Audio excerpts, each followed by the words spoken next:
I'll get with a scatter shoot now, just for a couple of minutes. And we were talking off mic about something that I think we disagree on. Yeah. Actually, that's a rather large category.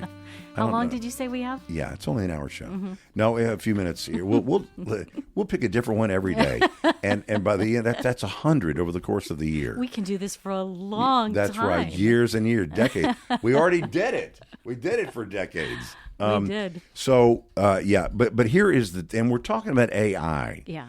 My mom is crazy nervous about all things AI. She thinks AI is taking over everything. That's kind of sweet that she's concerned about that. Mm-hmm. I don't think she understands it. I mean, but that's okay.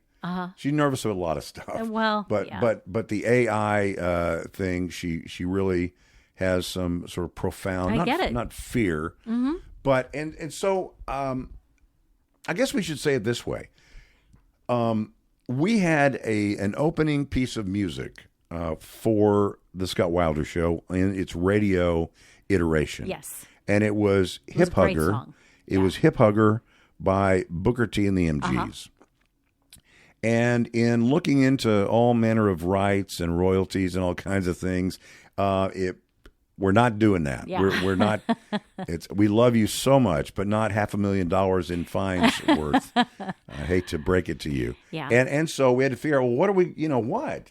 Because that really was sort of the sound. I've had people send me texts, send me Facebook direct messages or tweets, and say I was in the grocery store and I heard this song, and that has happened to me. Yeah, and it took me back. I was in my car and it was right afternoon, and we're gonna So we had to figure that out, and so I did a little searching around and found. I'm not plugging it, so this is not a sponsorship thing. So it didn't matter what it was. But I found one that I was happy with. Mm-hmm. And that music, that sound on the Booker T and the MGs is the Hammond B3 organ. Right, which is great. It's a great sound. I mean, I think it's a great sound. Hammond B3. And that is the sound that we always had to start the show. Mm-hmm. So we had to figure out, okay, gosh, we got to do something for a little 2.0. Let's try and create it, and then we own the commercial rights to it. So, and when you say create it, neither one of us play the Hammond B3. I don't anymore. But neither of us have ever written a song. That's right. Well, we don't. Well, no, I know what you're saying. You're right. We don't we're not students of music theory or anything like that. We're going to put a pin in this for a second because I'm going to talk. This is sort of the deal. There was a day when if you were have a radio show, you had to work for a radio station. Yeah. Then there was a democratization of that became podcasting. Right. And now everybody has their own show. And there was a day when you had to be a journalist. You were working for a newspaper or a news service. Yeah. That's the only way you were a journalist. You went to a little news person school. Journalism school, and you journalism school, journalism degree, and then you went and you did your stuff, and you newspaper, you walk around or a magazine, with your pencils in your ear up there above your ear, and then you pull it down and take notes, about the city council meeting or some crime, and that's how you became a journalist.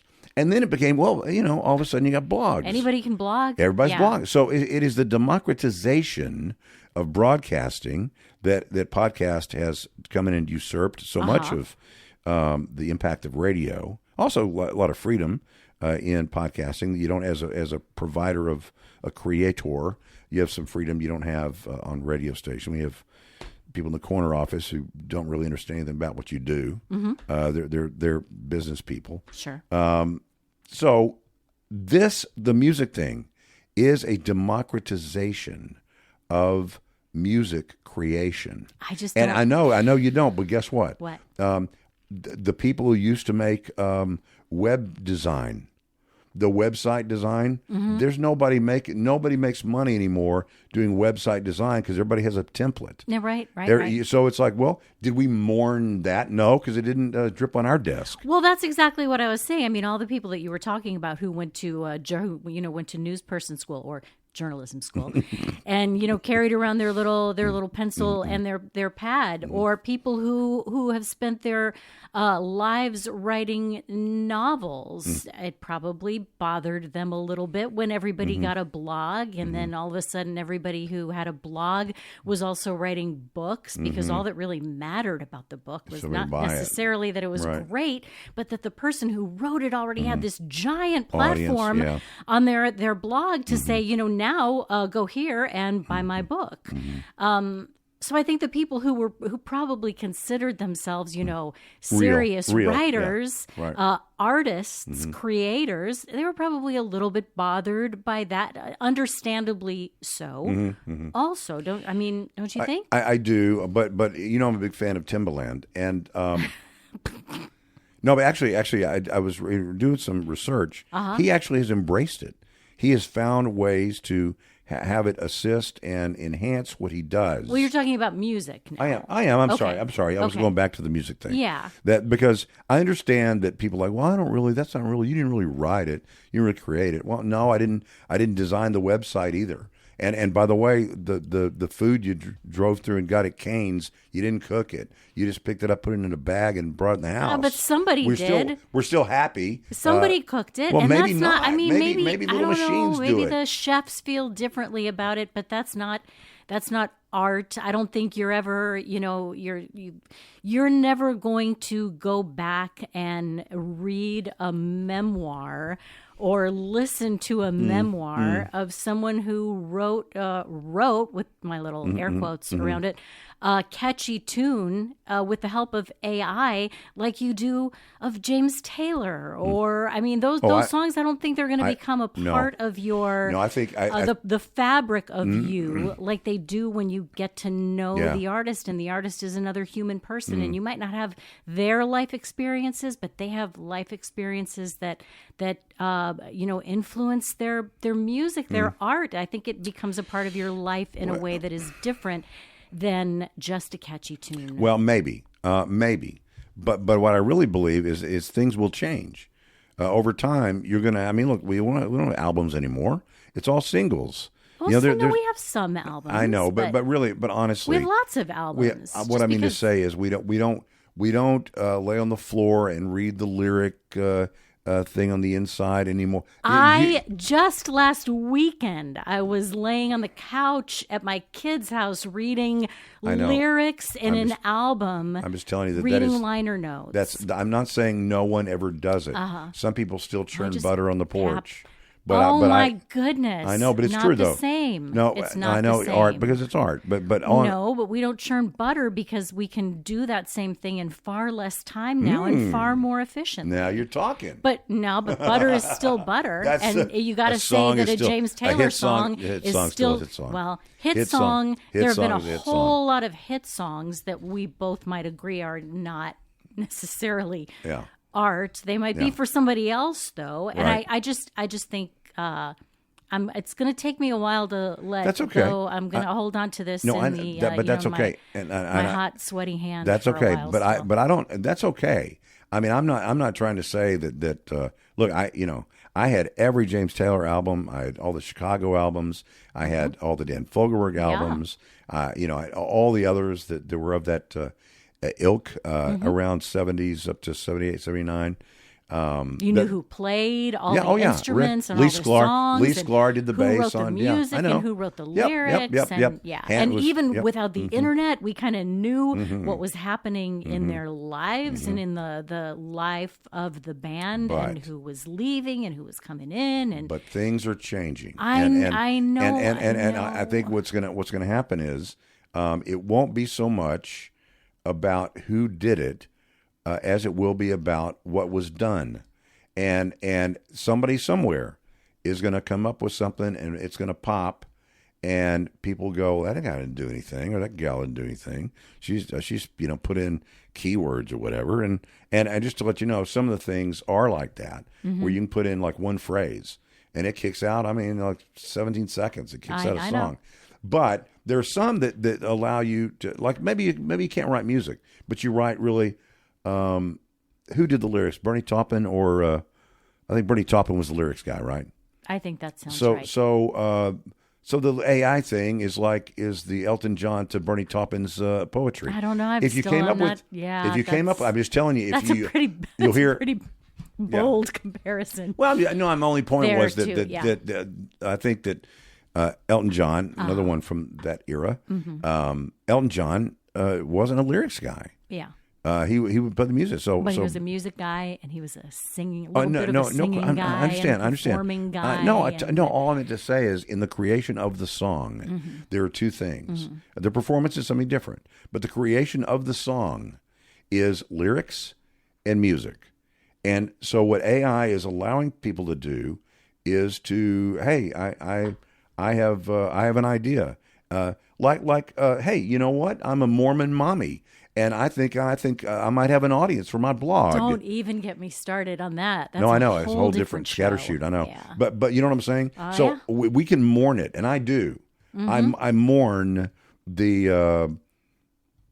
I always felt like, not everybody that here we are on a podcast, but not everybody that has a podcast deserves to have an audience. Not everybody has a look. Somebody has said this before, and I disagree with it every time I've heard it. Everybody has one book in them. No, that is the problem. Everybody thinks they have a book in them. They don't, and it's okay. We don't have to all be having a kicking life. Right. Just have a regular life. You don't have to be famous. It's the old thing of, even when we were on the radio, we would talk about this, and you interview girls getting out of high school. What do you want to be? I want to be either a famous singer or a famous movie star or famous influencer or a famous. I see a common thread. Yeah. You want to be famous. And I love it. Was the Bill Murray quote, I think. Talking about everybody wants to be rich and famous. He said, listen, get rich and see if that isn't enough. The worst thing is if you're famous and not rich. So just work on doing something worth, purchasing or buying or whatever. But anyway, I would say the AI, and who knows, maybe we'll showcase some things at some point. Okay. But I think that the AI thing is an interesting tool. That's all it is. It's a tool, and at the very end of it, it either is a song that somebody thinks, man, that's great, or they don't say, before I tell you that's great, I need to know who is that singer or who played the piano on that. Was that Lee Sklar on the bass? No, I don't care. Does it catchy tune? Some people care. Well, I mean, back in the old, was it Dick Clark or whatever? I give it a 10. It's got a good beat and it's easy to dance to. That's it. Yeah. That's it. I'm telling you, you're a file. You are an audio file, and I am too.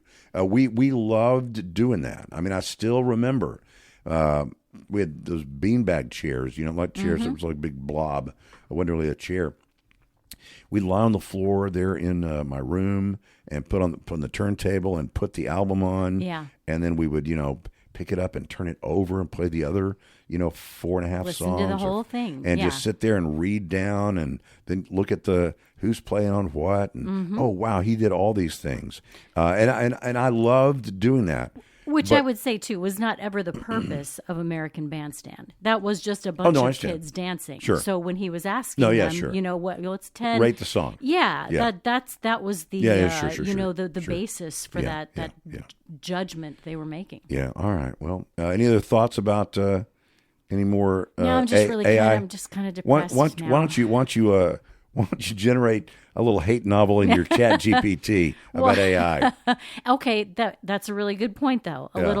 Somebody's going to generate a novel. Who are you going to talk to about that? Well, again, we've gone a little long on our scatter shoot, but I have niece. My whole family is a bunch of teachers, and they have all kinds of tools now to find out if these kids are writing stuff that's AI. Yeah. They can.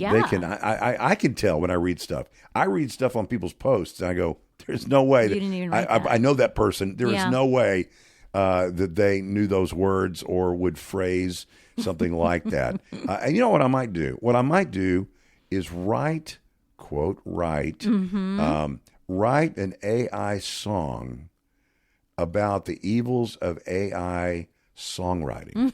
Now that would be funny, right? Like it could be. I haven't heard it yet. One of my my favorite haikus that I wrote, and I Yes. did write this. Yeah. Not the one about the state fair, but this one. The title is "What is a haiku?" Mm-hmm. Do you know what the haiku is? I don't First- remember it by heart, but from memory. But I know you'll tell me. First, 5 syllables, and then 7 syllables, then 5 syllables. That is a haiku about what is a haiku. Mm-hmm. Thank you. Thank you very much. Written by a human. Yeah. All right. Well, there you go. There's Scatter Shoot, and we'll see you again next time.